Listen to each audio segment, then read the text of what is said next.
Jemaat Tuhan, semua orang tua sampai anak-anak, Salam. Salam. Hampir dalam setiap kesempatan pelayanan pastoral bagi calon mempelai yang akan menikah, saya suka bertanya, kenapa Anda ingin menikah? Dan saudara, jawaban yang paling sering dari para calon mempelai itu adalah, kami menikah karena kami saling mencintai. Jadi sederhananya, cinta itu menjadi alasan utama kenapa orang menikah. Ibarat bangunan, fondasi bangunannya adalah cinta kasih suami dan istri.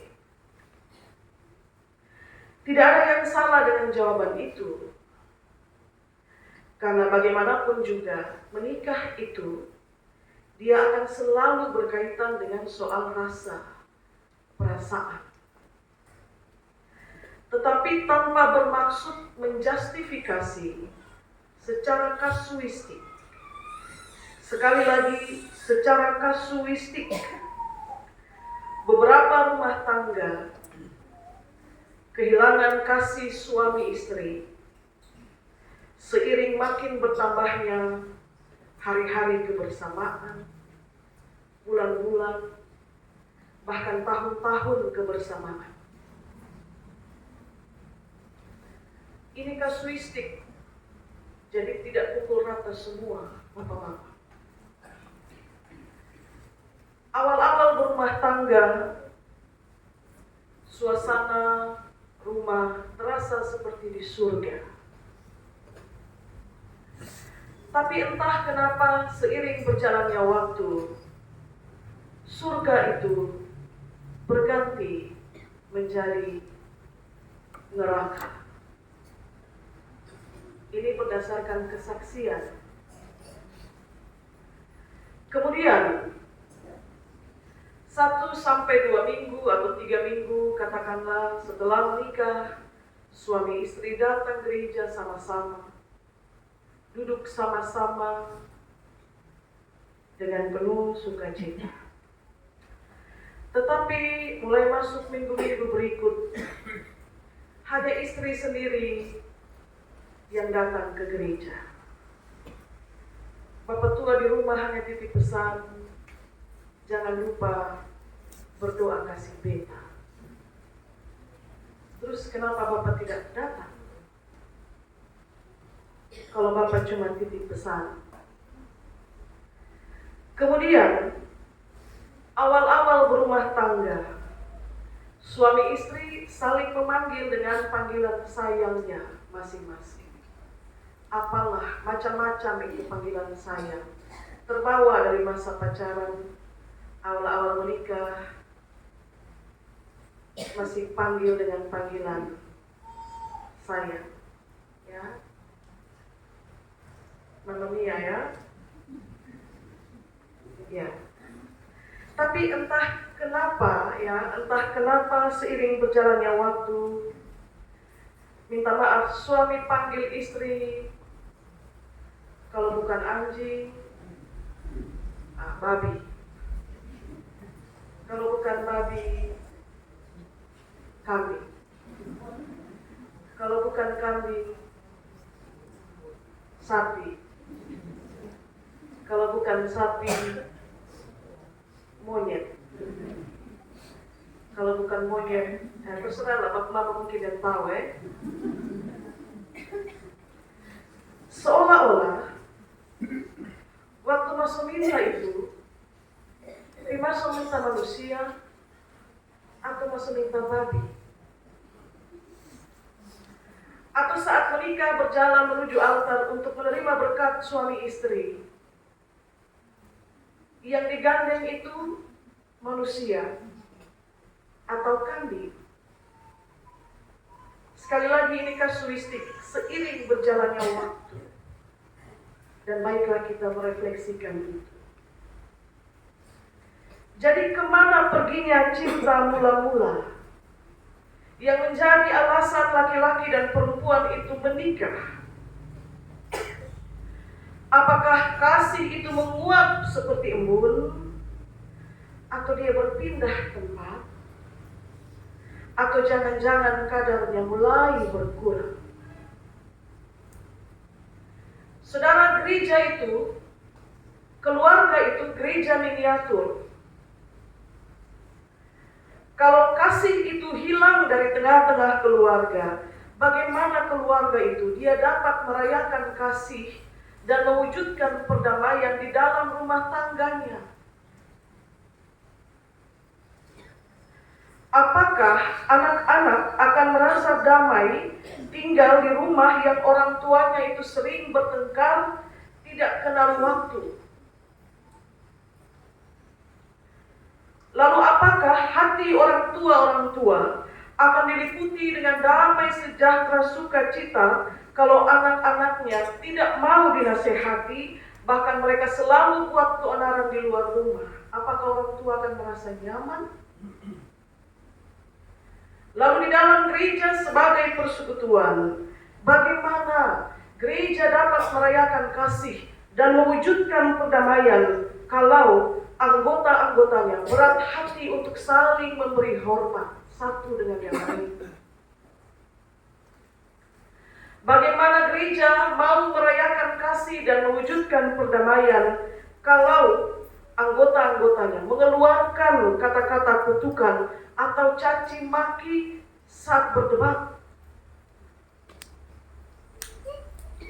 Bagaimana gereja merayakan kasih dan mewujudkan perdamaian kalau anggota-anggotanya ternyata menyimpan dendam kepada sesama saudara sepersekutuan, tidak rendah hati satu dengan yang lain, suka merendahkan sesama, suka berkata-kata sinis dan mencurigai?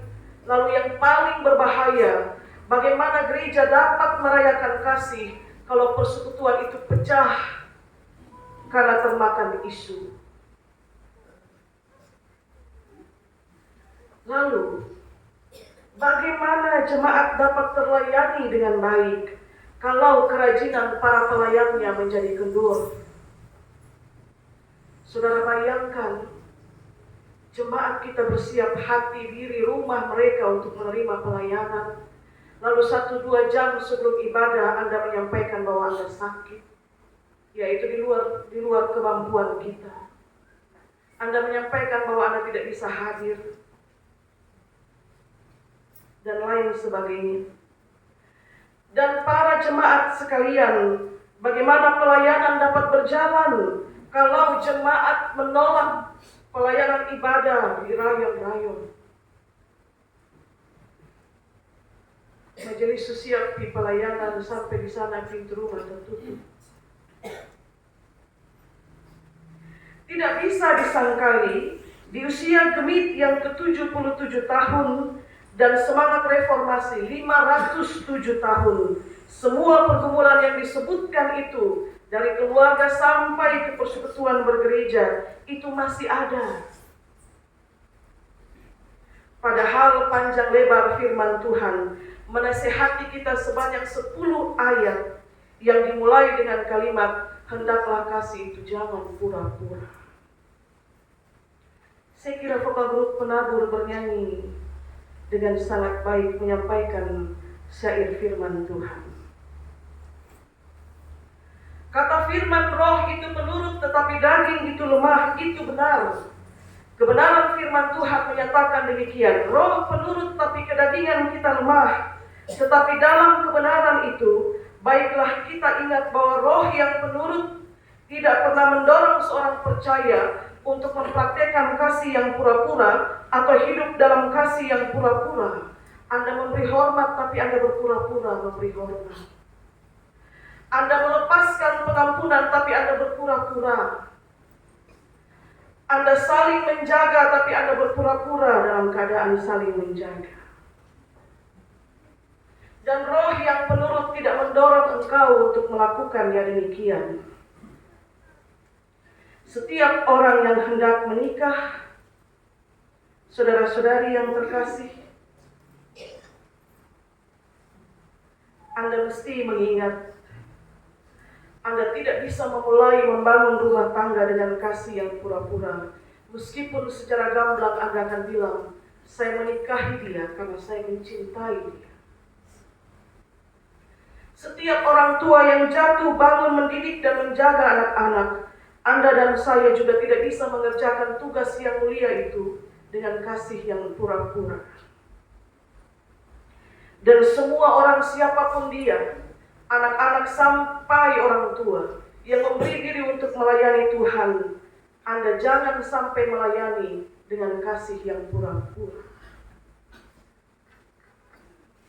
Saya tidak suka dia, tapi karena ini tugas pelayanan saya harus pilih berubah. Tapi Anda berbicara firman, maka dipakailah firman itu untuk cuci ini dia orang habis-habisan. Anda salah. Anda sedang mempraktikkan kasih yang pura-pura. Sebab kalau saya dan saudara melakukan kasih yang pura-pura, kita cenderung menjauhi yang baik dan melakukan yang jahat. Paulus bilang, hendaklah kasih itu jangan pura-pura, lakukanlah yang baik dan jauhilah yang jahat. Tapi kalau Anda bilang Anda mempraktikkan kasih yang pura-pura, kecenderungannya adalah Anda melakukan yang jahat dan menjauhi apa yang baik. Dan perdamaian itu sesungguhnya dia tidak akan pernah lahir dari kasih yang pura-pura. Sebentar saja bertahannya saat segala sesuatu dinyatakan, apakah perdamaian itu akan lahir dari kasih yang pura-pura? Saudara-saudari, sudah 77 tahun. Sudah 507 tahun. Sudah selesai perayaan bulan keluarga. Kita berefleksi. Ternyata waktu berjalan tanpa bisa dihentikan. Ternyata dunia ini berubah seiring dengan perkembangan ilmu pengetahuan. Tetapi kasih yang tulus itu, dia akan mengerjakan banyak sekali perkara sampai dia mewujudkan yang namanya perdamaian. Tidak berubah. Harusnya tidak berubah. Seperti kata firman, Bapak Mama, saudara-saudari yang terkasih, sedapat-dapatnya kalau hal itu bergantung kepadamu, hiduplah dalam perdamaian dengan semua orang. Semua orang, dia tidak kasih batasan, hiduplah dalam perdamaian dengan dia yang sesuku dengan, yang tinggal serayon dengan, yang seumur dengan, yang selevel secara sosial dengan. Tidak. Hendaklah kamu sehati sepikir dalam hidupmu.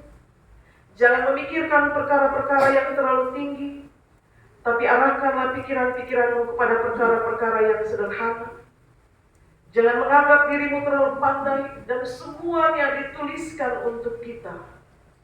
Dan bayangkan saudara itu dimulai dengan nasihat, hendaklah kasih itu jangan pura-pura. Pura-pura itu kalau mungkin dalam bahasa kita itu sengajakah, mengkosongkah, kosong tipu ya. Hendaklah kasih itu jangan disengaja-sengajakan, tulus-tulus saja. Kalau mau kasih ya kasih, kalau tidak usah kasih ya tidak usah. Daripada kasih, tapi di belakang-belakangnya kita mencederai pemberian kita itu dengan mengata-ngatai orang lain. Bapak Mama, saudara-saudari yang terkasih, menarik tahun ini kita bergereja dalam syukur ulang tahun Gemit Reformasi dan penutupan bulan keluarga dalam tema Gereja Merayakan Kasih dan Mewujudkan Perdamaian. Saya menutup renungan ini dengan pertanyaan. Apakah di rumah tanggamu setiap hari engkau merayakan kasih? Apakah dalam rumah tanggamu perdamaian itu sudah terwujud? Apakah dalam rumah tanggamu sementara Anda melakukan kasih yang berpura-pura? Bukan hanya suami istri atau orang tua anak, tapi kepada mereka juga yang sementara menumpang di rumahmu. Dan sebagai satu persekutuan yang bernama Getsemani Taurus Timur. Apakah perjalanan persekutuan gereja yang besar ini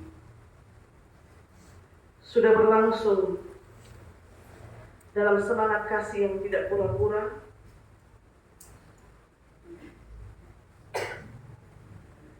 Kami mengucapkan selamat merayakan kasih, bukan kasih yang pura-pura, dan selamat mewujudkan perdamaian yang lahir dari kasih yang tulus.